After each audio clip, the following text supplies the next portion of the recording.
बहुत सारे देशों में अब मोबाइल यूज़ को बैन किया जा रहा है, बच्चों में खासकर। अल्जाइमर है या पार्किंसन है, इस तरह की डिजीजेस तो आप आम लोग पहचानने लग गए हैं। सर में हैवीनेस का इंसिडेंस है या इरिटेबिलिटी या स्ट्रेस का इंसिडेंस है, ये थोड़ा सा बढ़ गया है। अल्टीमेटली तो देखिए नर्वस सिस्टम के थ्रू ही बीमारियां की जो सिम्टम्स हैं वो नर्वस सिस्टम के थ्रू ही आप एक्सप्लेन करते हैं। अचानक क्या आपका मन करता है खूब चिल्लाने का? सिर में दर्द होता है, धूप में जाते ही आँख मिचमिचाने लग जाती है। आपको क्या लग रहा है कि ये आपको कोई परेशानी है, या आपको लगता है कि आप बीमार ही नहीं हैं? ये सब हम नहीं बताएंगे। अपने मन से मेडिसिन भी लेना एक बीमारी है।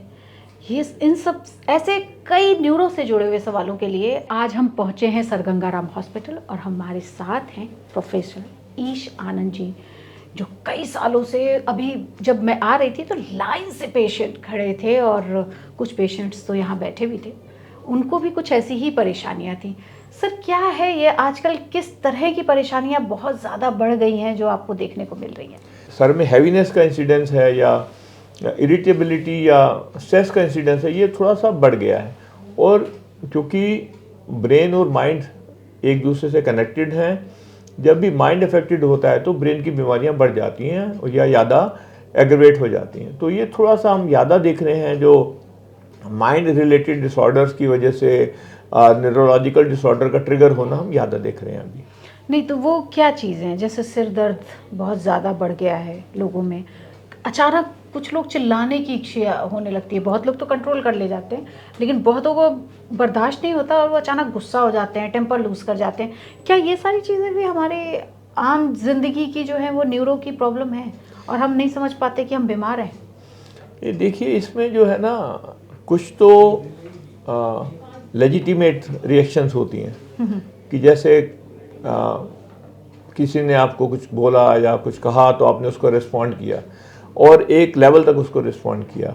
और कई बार होता है कि कुछ लोग अपना टेम्पर लूज़ कर देते हैं, मतलब बहुत ज़्यादा बात करते हैं, ज़्यादा बोलने लगते हैं, वो फिर एबनॉर्मल हो जाता है। तो जो भी चीज़ है वो एक कंट्रोल में रहती है तो वो उसको हम नॉर्मल बोलते हैं, पर बिना किसी वजह के या बहुत ज़्यादा एग्रेशन दिखाना वो हम उसको एबनॉर्मल बोलते हैं।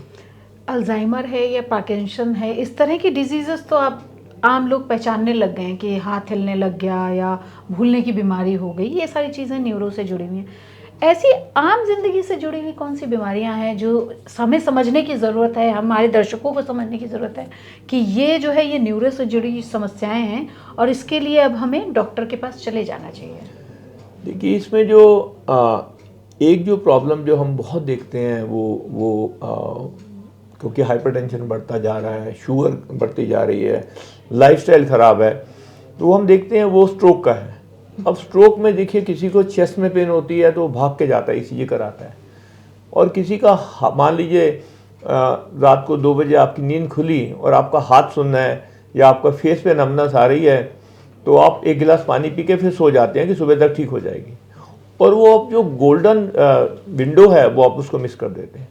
तो ये अवेयरनेस होना बहुत ज़रूरी है जनरल पब्लिक में कि भी किसी भी तरह की नमनेस या स्लरिंग हो जाए या नज़र में कमजोरी आ जाए या आपका बैलेंस ख़राब हो रहा है या आप रात को उठ के बाथरूम तक जा रहे हैं, आपसे चला नहीं जा रहा है, तो उसके लिए आपको इमीडिएटली हॉस्पिटल जाना है।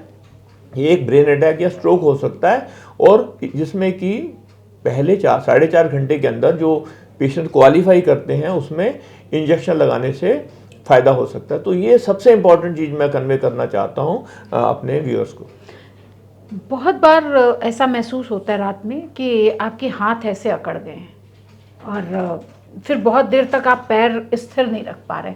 क्या ये सारी चीज़ें भी न्यूरो से जुड़ी हुई हैं या ये विटामिन्स की कमी या टेंशन, इस तरह की चीज़ें हैं? देखिए, जो विटामिन की कमी भी आएगी या स्ट्रेस भी आएगी, वो अल्टीमेटली तो नर्वस सिस्टम को ही अफेक्ट करेगी। अब जो हाथ का माने तो एक बीमारी होती है जिसको बोलते हैं कार्पल टनल सिंड्रोम, जिसमें कि ये मीडियन नर्व होती है वो दब जाती है हाथ में, तो हाथ सुन्न हो जाता है। रात में आप झंझनाते हैं तो हिलाते हैं तो हाथ ठीक हो जाता है। और उसी तरह से जो पैरों की बोल रहे हैं आप, एक बीमारी होती है जिसको बोलते हैं रेस्टलेस लेग सिंड्रोम। अच्छा। जिसमें कि आदमी रात को सोने के समय पाँव पटकेगा या उसका मन करेगा इसको कोई पाँव को दबा दे, या फिर वो सोएगा, लेटेगा, नींद नहीं आएगी, वो थोड़ा चल के जाएगा, फिर वो वापस आ जाएगा।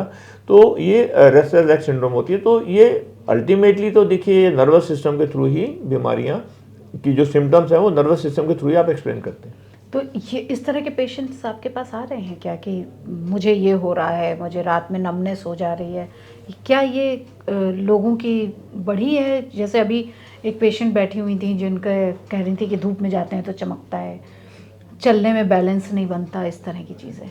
देखिए ये तो बीमारियां हम देखते हैं तो ये पहले भी ऐसी बीमारियां थी, अभी भी ऐसी बीमारियां, तो उसमें मुझे नहीं लगता है कि बहुत कुछ फ़र्क आया है, क्योंकि अब इतने सालों से, मुझे गंगाराम में ही 27 साल हो गए हैं, तो इतने सालों से इतने पेशेंट देखे हैं, तो कोई ऐसा मैं चेंज नहीं बोलूँगा कि ऐसा कुछ नहीं बोलूँगा कि अभी ये चीज़ बहुत याद आने लग गई, पहले तो कम आती थी, ऐसा तो नहीं मुझे लगता है। आते हैं पेशेंट्स, अब सारे इंडिया से यहाँ पर पेशेंट दिखाने आते हैं, डिफ़िकल्ट केसेस दिखाने आते हैं, तो हम सब तरह के पेशेंट देखते हैं। अच्छा, मोबाइल का यूज़ बहुत ज़्यादा बढ़ गया और उसको जो है बहुत सारे देशों में अब मोबाइल यूज़ को बैन किया जा रहा है, बच्चों में ख़ासकर, और वार्निंग लगाई जा रही है, जैसे सिगरेट पे वार्निंग लगी होती है कि भाई ये धूम्रपान निषेध है, इस ज़्यादा सेवन इसके लिए सरकार, वैसे ही स्पेन में अब बड़ा कदम उठाया जा रहा है कि अब मोबाइल के बॉक्सेस पे वार्निंग लगा दी जाएगी बच्चों के लिए, और कई देशों में तो बैन कर दिया गया है बच्चों के लिए।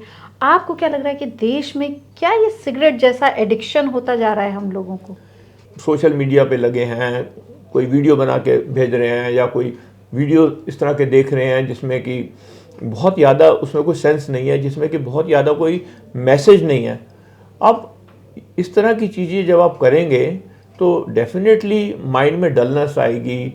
जो माइंड जो है ना, मान लीजिए किसी एक आदमी को आपने कमरे में बंद कर दिया 1 महीने के बाद, तो वो आप महीने बाद देखेंगे तो वो बहुत कमज़ोर, पतला और बहुत मानसिक रूप से वो तंदुरुस्त नहीं होगा। तो उसी तरह से है कि जो आप इतना ज़्यादा मोबाइल इस्तेमाल करेंगे, इतना ज़्यादा ये इस तरह का कंटेंट देखेंगे, तो आपका जो ब्रेन की कंसंट्रेशन कम हो जाएगी, उसकी ग्रैस्पिंग पावर कम हो जाएगी, और ये चीज़ें आपके दिमाग में ज़्यादा घूमेंगी बनिस्बत जिसके कि जो काम की चीज़ें हैं।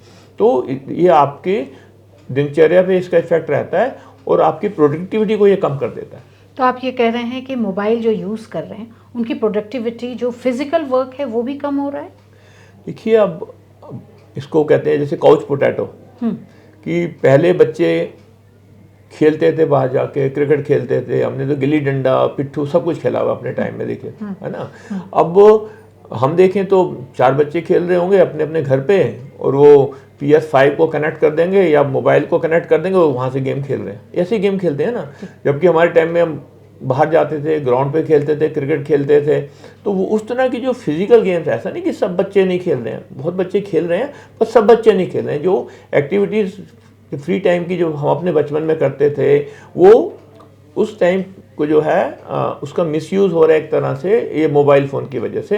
तो फिज़िकल एक्टिविटी काफ़ी कम हो गई है बच्चों में, और जब फिज़िकल एक्टिविटी कम होगी तो वेट गेन हो जाता है। अब बैठे बैठे आप खा रहे हैं, एक्टिविटी नहीं कर रहे हैं, तो जब वेट गेन होता है तो उसकी वजह से बहुत सारी बीमारियां आ जाती हैं। और दूसरा, जब आप लोगों से मिलते हैं, पर्सनली फिज़िकली इंटरेक्ट करते हैं, डिफरेंट लेवल पे बातें होती हैं, तो आपका होराइज़न बढ़ता है, आप ज़्यादा चीज़ें सीखते हैं, ज़्यादा आप एक तरह से एक्सट्रोवर्ट हो जाते हैं, और आपका जो सोशल इंटरेक्शन इंप्रूव कर जाता है। तो आप अगर किसी को मोबाइल की लत लग गई है, जो कि आजकल मैक्सिमम बच्चों को हम लोग कह रहे हैं, लेकिन हम सभी उसके एडिक्ट हैं, 5 मिनट अगर नहीं हो तो हम लोग मोबाइल ढूंढने लगते हैं कि कुछ मिसिंग है, मतलब इस तरह की चीज़ें होने लग जाती हैं, और सबके साथ हैं। तो क्या ये एक डिसऑर्डर के रूप में देखा जाना चाहिए अब? देखिए एक तरह का ये एडिक्शन सा हो गया है ना। एडिक्शन कोई भी अच्छा नहीं होता, ठीक है ना। हर चीज़ जो लिमिट में अच्छी रखती है। अब आपको चाय मान लीजिए आपने 20 बार पी ली तो वही आपको गैस्ट्राइटिस कर देगी, आपका हाजमा ख़राब कर देगी। और दूध भी जैसे आपने, या मलाई या जो भी चीज़ है आपने ज़्यादा खा ली तो पता चलेगा कि आर्टरीज ब्लॉक होने लग गई, ब्रेन अटैक हो गया, हार्ट अटैक हो गया। उसी तरह से मोबाइल का भी है। जैसे मैंने बताया कि आप उसको सेंसिबली यूज़ कर रहे हैं, 1-2 घंटे के लिए इस्तेमाल करें तो ये बहुत अच्छा है।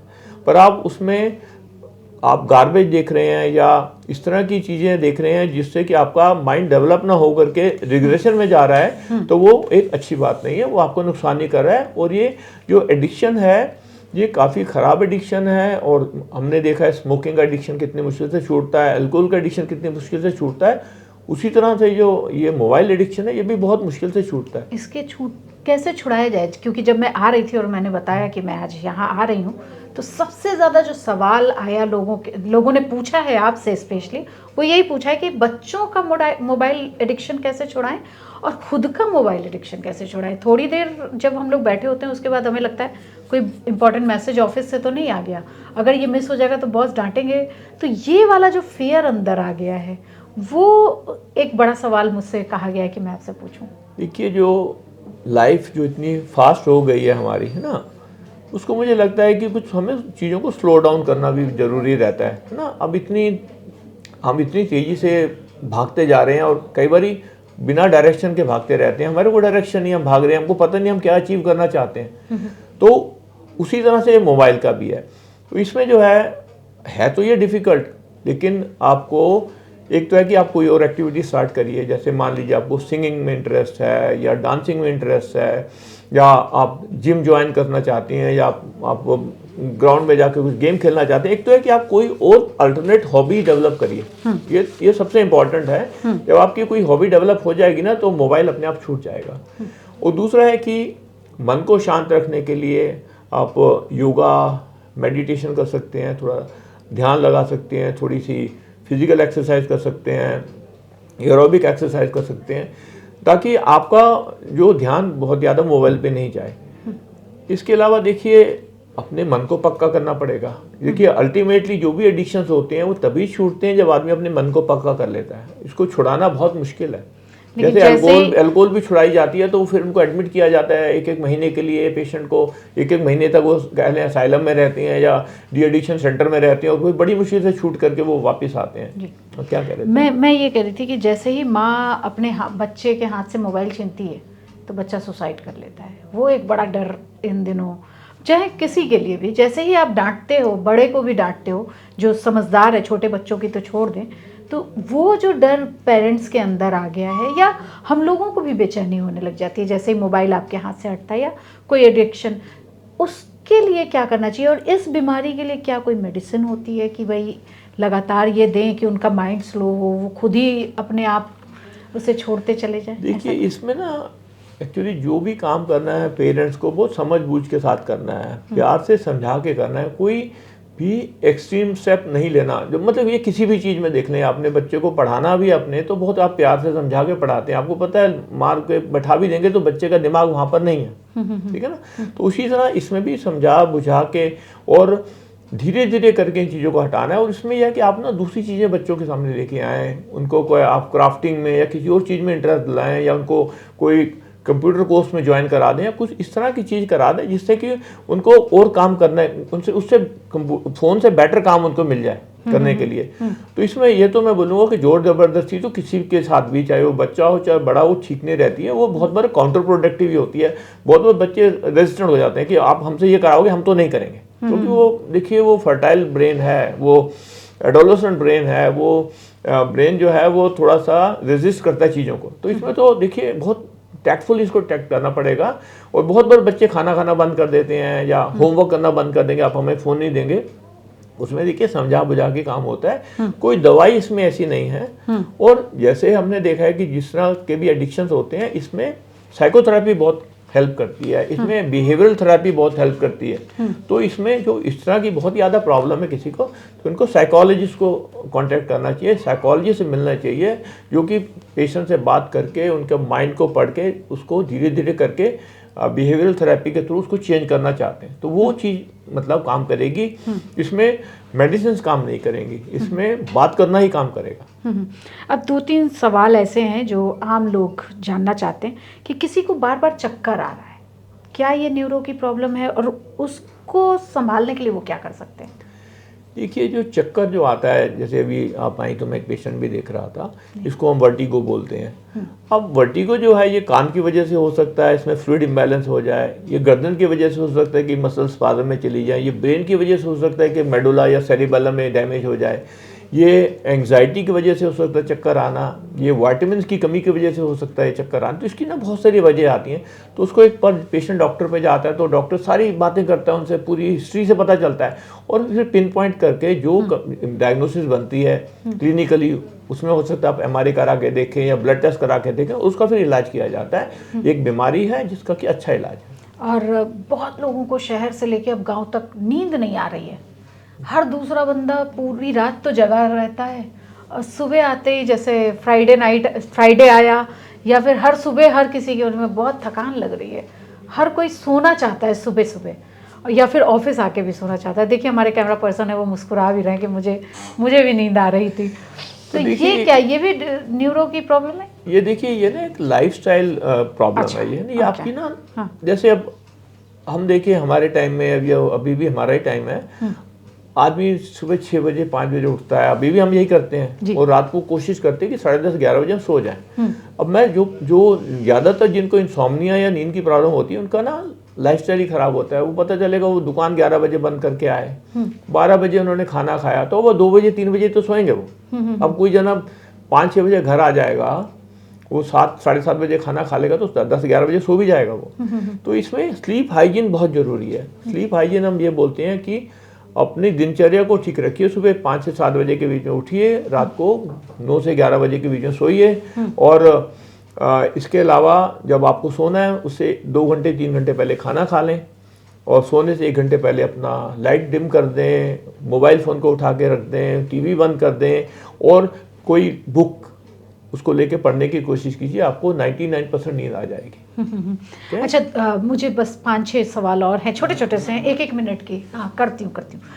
क्या नियम, बस 1-1 लाइन में बताते जाइए। क्या रेगुलर हमें अपने न्यूरो को ठीक रखने के लिए एक्सरसाइज करना चाहिए और किस तरह की एक्सरसाइज? देखिए ब्रेन के लिए फिजिकल और मेंटल एक्सरसाइज दोनों ही बहुत ज़रूरी हैं। जैसे हम देखते हैं अल्जाइमर के पेशेंट हैं, उनको भी बोलते हैं नॉर्मली ऑल्सो एक आधे घंटे का वॉक कर लेना हफ्ते में 3 बार या 3 बार जिम चले जाना। और मेंटल के लिए आपको कोई आप गेम जैसे sudoku, crossword, carrom, chess, cards, ludo, ये कोई भी इस तरह की एक्टिविटी करते रहेंगे तो आपका माइंड हेल्दी रहेगा। और खाने पीने में क्या खाना चाहिए? खाने में देखिए बैलेंस डाइट चाहिए। डाइट बैलेंस ये नहीं कि आपने बहुत ज़्यादा प्रोटीन खा लिया या आपने बहुत ज़्यादा शुगर ले ली। जो हमारा खाना है ना, दाल चावल रोटी सब्जी, आप ढंग से खाते हैं, सैलड के साथ में फ्रूट्स खाते हैं तो आपको बादाम अखरोट खाने की जरूरत भी नहीं है। और कितनी नींद जो है 8 घंटे तो कहते हैं, लेकिन इस भागम भाग वाली लाइफ में अब कितनी नींद लें जो हमारा दिमाग भी शांत रहे और कोई बड़ी प्रॉब्लम ना हो?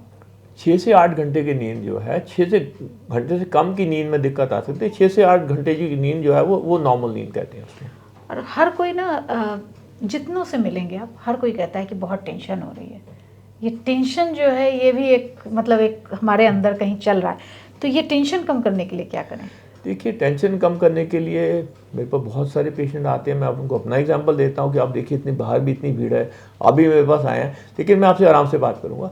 जब आप अपना काम एंजॉय करने लगेंगे ना तो आपकी टेंशन भाग जाएगी। जो आप करें काम उसको लगन से करें, तसल्ली से करें, उसको पार पहुँचाएँ और उसको एंजॉय करें। जो भी काम आप एंजॉय करोगे ना आपको कभी टेंशन नहीं होगी। तो आप एंजॉय करके काम कीजिए। और क्या ऐसा हमें लक्षण दिखे कि हमें डॉक्टर के पास चले जाना चाहिए न्यूरो की प्रॉब्लम्स के लिए? देखिए एक तो मैंने आपको बताया स्ट्रोक का बताया, वो मेन तो स्ट्रोक का ही है कि जो जिसमें हमें विंडो पीरियड रहती है। इसके अलावा तो देखिए ब्रेन की जो हम बीमारियां हैं, अब मिर्गी का दौर आएगा तो आप डेफिनेटली डॉक्टर पे जाएंगे। आपको टेंशन का दौर आएगा तब भी आप डॉक्टर के पास जाएंगे। मतलब वेग सिम्टम्स रहती हैं, जैसे मान लीजिए आपको नमनेस आ रही है कहीं पे या आपका बैलेंस खराब हो रहा है या नज़र में दिक्कत आ रही है तो आपको डॉक्टर के पास जाना चाहिए। और एक छोटा सा सवाल, आजकल ना सिर में दर्द कैसा भी हो हर कोई दवा ले लेता है। उसके बाद बहुत सारे ऐसे रिसर्च आ गए, किसी का मुंह टेढ़ा हो गया, किसी को हाफ पैरालाइज हो गया बिकॉज ऑफ कंसल्टेशन डॉक्टर से ना करने की वजह से। तो आपको आप क्या संदेश हमारे दर्शकों को देना चाहेंगे कि किस सिचुएशन में कितनी दवाई खानी चाहिए, उसके बाद डॉक्टर के पास चले जाना चाहिए एकदम? देखिए जो हेडेक है ये ना 20% से 30% तक पॉपुलेशन को हेडेक है। इसमें एक तो है कि टिपिकल माइग्रेन की हेडेक है, आधे सर का दर्द है, उसमें आपको लाइट में जाने से हेडेक बढ़ रही है, भूखे रहने से हेडेक बढ़ रही है, और फैमिली हिस्ट्री है हेडेक की, वो तो थोड़ी सी सिंपलर हेडेक होती है। क्योंकि मान लीजिए आपको महीने 2 महीने में एक बार कभी हेडेक हो रहा है, वो तो सिंपल है, आपने पैरासीटामोल ले लिया या कुछ ले लिया। बट अदरवाइज जो हेडेक आपको ज़्यादा फ्रीक्वेंटली आ रही है, आपको बार बार आ रही है, तो आपको रूल आउट करना है कि कोई ब्रेन में कोई ट्यूमर तो नहीं है, ये माइग्रेन का ही हेडेक है, ये कोई टेंशन टाइप हेडेक तो नहीं है, ये साइनस का हेडेक तो नहीं है, या कान या दांत की वजह से हेडेक तो नहीं है। तो एक ना, ये नहीं कि आपको हर हेडेक के लिए न्यूरोलॉजिस्ट के पास ही भागना है, आपको एक अच्छे फिजिशियन को दिखाना है कि वो देख लें कि हेडेक की वजह क्या है। हमारे पास पेशेंट आते हैं जिसमें कि उनको 20 साल से हेडेक चल रही थी, वो डेली पेन किलर पॉप कर रहे थे और फिर वो डायलिसिस पे चले गए, या उनकी किडनी डैमेज हो गई, उनको किडनी चेंज करनी पड़ी। तो ये बहुत ज़रूरी है कि जो सेल्फ मेडिकेशन ना की जाए और मेडिकल हेल्प ली जाए जब भी दिक्कत आए तो। और आपके पास जो अब जब ये टेन्योर पूरा चेंज हो रहा है तो किस तरह के सबसे ज़्यादा मरीज आ रहे हैं? बस ये आखिरी सवाल है आपसे। देखिए, अभी जो हम देखते हैं तो स्ट्रोक के पेशेंट हम ज़्यादा देखते हैं इन हाउस, है ना। और हम देखें तो मल्टीपल स्क्लेरोसिस का इंसिडेंस भी बढ़ रहा है, अल्जाइमर के पेशेंट भी अब ज़्यादा आ रहे हैं हमारे पास, डिमेंशिया के पेशेंट भी ज़्यादा आ रहे हैं। मतलब भूलने की बीमारी लोगों को हाँ, बढ़ रही है। वो पेशेंट भी हमारे पास ज़्यादा आ रहे हैं। ये कह भी सकते हैं लॉन्गेविटी की वजह से भी हो सकती है, जब लाइफ प्रोलॉन्ग होती है। जैसे अब पहले हमारी मान लीजिए लाइफ एक्सपेक्टेंसी 60 ईयर्स की थी, अब वो 80 ईयर्स हो गई है या 74 ईयर्स हो गई है। तो ये कुछ बीमारियां एज के साथ भी आती हैं, तो वो पेशेंट हम ज़्यादा देखने लगे हैं। लेकिन सर, अभी तो यंगस्टर्स में, इवन मैं अपने बारे में कहूँ या हम सभी साथी खड़े हैं, हम लोगों में भी तुरंत रख के सामान भूल जाने की, बोलते बोलते चीज़ें भूल जाने की आदत हो गई। और ये अमूमन अक्सर होता चला जा रहा है कि भाई हम भूल गए, कुछ बोलना चाह रहे थे और भूल गए। ये क्या है? ये देखिए, ये ना इनअटेंशन की बात है। आप अटेंटिव नहीं है, आप मल्टीटास्किंग कर रहे हैं, आपका दिमाग कहीं है, आप सोच रहे हो। तो इसमें जो भी चीज़ आपको करनी है वो कंसंट्रेशन के साथ करनी है। जो आप चीज़ याद करना चाहेंगे आप याद कर लेंगे, जो आप उसके ऊपर ध्यान देंगे। देखिए, ब्रेन के अंदर भी किसी चीज़ को, जैसे हम बच्चे पहाड़े करते हैं, याद करते हैं, तो उसको बार बार बोलते हैं तो अंदर याद, अभी भी वो पहाड़े याद है, बचपन वाले ना याद है, बार बार करने से। एक तो रिपीटिशन जरूरी है, और ना मल्टीटास्किंग आपको अवॉइड करनी है कि जो चीज़ जिस समय आपको, जैसे मैं पेशेंट देख रहा हूँ तो मैं पेशेंट ही देख रहा हूँ, मैं कुछ और नहीं सोच रहा हूँ, तभी मैं अच्छा इलाज कर सकता हूँ। तो जब आप भूलेंगे नहीं, जो आप ध्यान से काम करेंगे, कंसंट्रेशन से काम करेंगे, तो आप बिल्कुल नहीं भूलेंगे। तो अब आपको अगर बार बार भूलने की आदत हो रही है, बार बार सिर में दर्द हो रहा है, तो पहले तो दवाई लेना बंद कीजिए। जैसा कि डॉक्टर साहब ने कहा कि अगर आपकी हिस्ट्री है तो आप दवाई 1-2 बार ले लें महीने में, बहुत है। लेकिन अगर बार बार दवाई खाने की ज़रूरत पड़ रही है तो डॉक्टर से ज़रूर मिलें और देखते रहें द हेल्थ साइड।